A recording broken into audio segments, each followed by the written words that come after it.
All right, Steve Pieczenik is our guest here. Welcome back to the War Room. I'm the host, Owen Schroyer. President Trump declares Jerusalem the capital of Israel today, and it has a lot of people freaking out, of course. You cannot, how dare you say Israel is the capital of Jerusalem, or excuse me, Jerusalem is the capital of Israel. You're going to upset all of the loving, peaceful, extremist Muslims and all of the Palestinians. But it is an interesting situation. There's all kinds of different sides to this story. Dr. Pieczenik, what are your takes on Trump announcing Jerusalem as the official capital of Israel? I think that's a mistake. The reason he made that announcement is simply because he promised Bibi he would do it, and it gives Bibi cover in order to do all kinds of things. Basically, that announcement is detrimental primarily to the IDF, to the young people who serve in the Israeli Defense Force.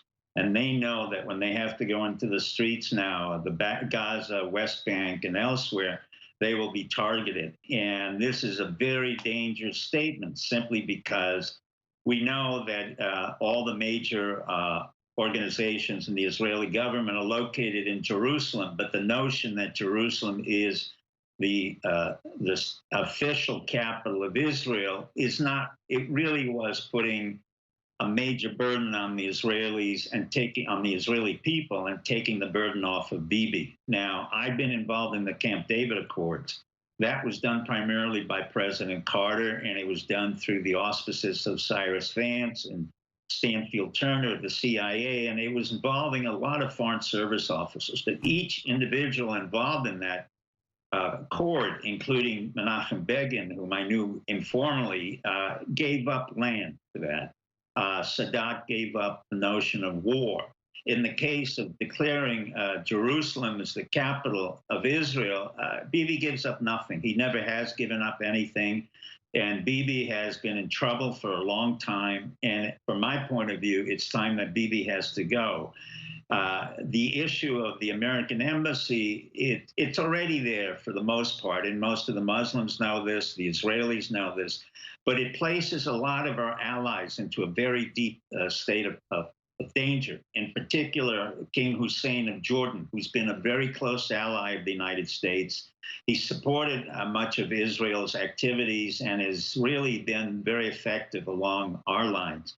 The same thing with Dubai, Egypt, and it puts a cleavage in between the Sunni Muslims and among themselves and Israel and the United States. Turkey, who has been an ally of ours for God knows for decades, has put Erdogan in a very awkward position where he needs to basically say, look, I can't continue my détente with Israel because one of the understandings that we have is that Israel has not stated outwardly that Jerusalem is the capital. He didn't need to do that. I don't think it changes the dynamics of the peace process in any positive way. I think it's, again, the product of people who've never been in the field, Steve Miller or Jared Kushner or the bankruptcy lawyer, and it shows an incredible amount of audacity and very little understanding of the different dynamics that's involved. For the most part, I would say on the side of the covert part, it's probably a cover for Bibi and the new prince of Saudi Arabia to work together and for America to ship over $100 billion worth of arms to Saudi Arabia and allow Israel and Saudi Arabia to develop a stronger tie against Iran. But it's not a smart strategic move. Which, of course, was the deal that Trump cut months ago with the weapons going to Saudi Arabia, something that hasn't actually happened, if I'm understanding it correctly. They made the deal, but it hadn't actually happened yet. And so you're saying, and this may be kind of the spark plug to initiate that. And the one thing to me was, you know, I don't know how this really impacts me. Perhaps I'll figure that out in the future, or maybe we'll start to see how this impacts America. But one thing about this that I thought was certainly not accurate, at least in the way it's being portrayed. This was the headline on Vice News, just one example. Trump pleasing his base could spark a firestorm in the Middle East. So they're basically saying that Trump moving the capital of Israel to Jerusalem and the embassy to Jerusalem is pleasing his base.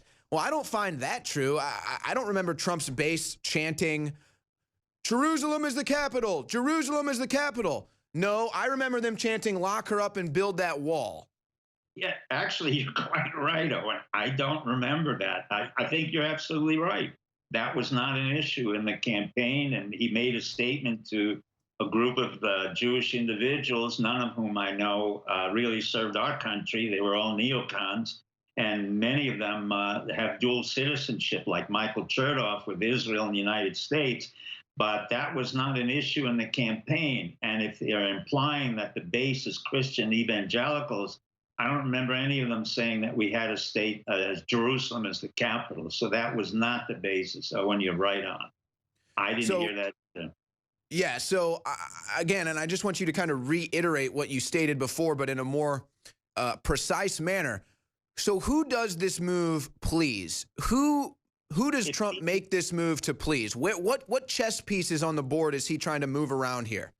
Jared was building an alliance with the young prince of Saudi Arabia, and who has now taken what basically was a coup and made himself the principal minister of defense and the heir to the present king.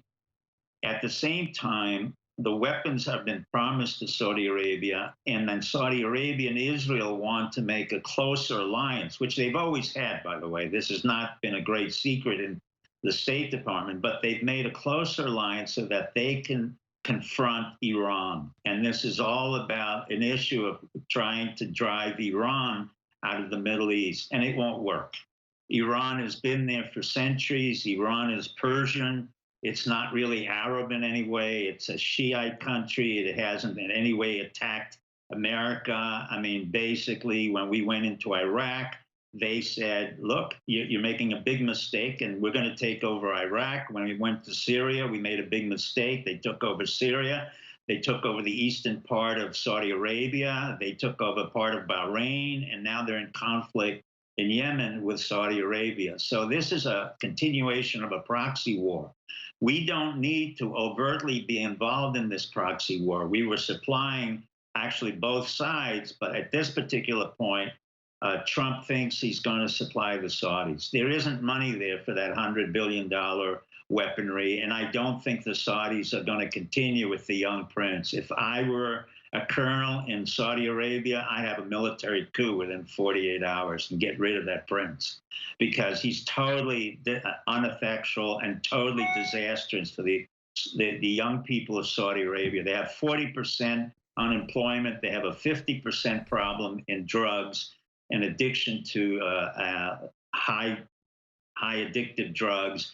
And they have to change from a Saudi or a Wahhabi strict religion into a more modern age, and he can't do that. He's just as grandiose as Jared is and as inexperienced. But there'll probably be a military coup somewhere in the Saudi Arabia. All right, final discussion here in this segment before we move on, Steve. You mentioned Yemen, which to me right now it looks like Libya and Yemen are both destabilizing, as Correct. Syria seems to be stabilizing now. What do you make of that? Well, when you hit it on the head, what happened over the years, and you just said it correctly. I had warned against going into Syria. As I said before, I'd been in Syria prior to this. I warned our CIA not to go in. And of course, this was the brilliant idea of Hillary Clinton and Panetta and Petraeus to go in and destabilize Libya so that they could ship arms into ISIS and elsewhere. Well, this is the price that we paid. We lost Libya, we lost Iraq, we lost Syria. The fact that we lost Syria is done in a very elegant way because the Syrians and the Iranians haven't gloated over the notion that they won and they beat us. And that was predictable. So what will happen there is Russia will act as a mediator between the United States, Germany, Turkey, the Syrians, and various elements of the Kurds. And that will be a successful outcome because Putin really understands the dynamics of the different people. In terms of the Middle East, and with this pronouncement, it puts Putin on a notice that we have a little problem here and he's going to have to work harder because he has to work with Erdogan, and he and Erdogan have to work with the Iranians to make sure that they keep the whole place stabilized. They don't want to destabilize the area. Unfortunately, again, the young king. All right, Dr. Pieczenik, great stuff as usual. I hope you can join us again as this international geopolitics continues to get crazier.